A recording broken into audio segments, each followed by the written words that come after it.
Ano? Ano naman yung baby ni Mami? Kamel? OT raw si Daddy? Overtime si Daddy, baby? Ha? Sipag ni Daddy, no? Hindi kasi siya na pumasok kahapon, kaya pinag-OT siya, eh, no? Kasi hindi na naman pumasok siguro yung iba niyang katrabaho. Kulang na naman sila. Record na lang tayo ng video, 11 o'clock na po ngayon, Daddy. Inactive kasi yung SIM kanina, hindi ko na-reset yung cellphone. Ngayon ko lang na-reset, eh. Ngayon lang namin nalamang 11 o'clock.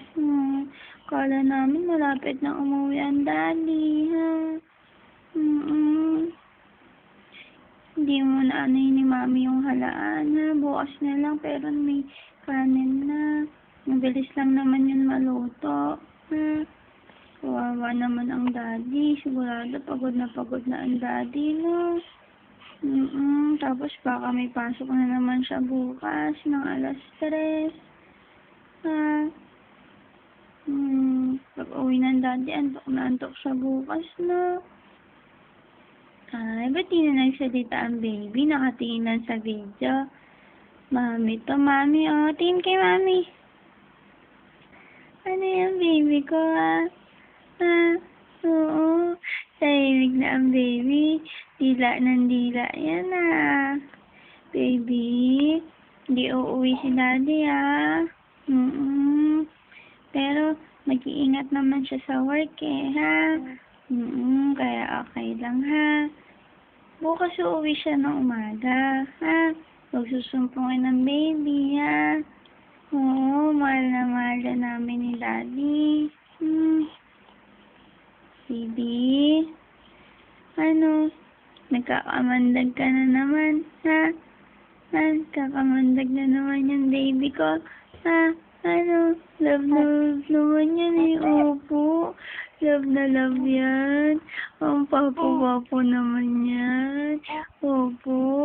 Ang dal-dal naman ng baby. Ngiti na naman ang ngiti ang baby. Masaya na naman ang baby. Mamaya, dudede yan ng marami kay Mami, na. Natawa na naman, Daddy. Natawa na naman si Jamel.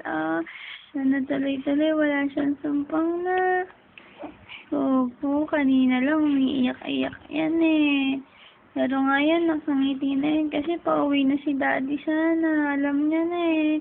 Kaso hindi uuwi si Daddy, Huwag yan iiyak, ha. OT si Daddy, eh. Sige, Daddy. Ingat po dyan sa work. Love you, Daddy. Opo. Inom lang ng gata si Mami.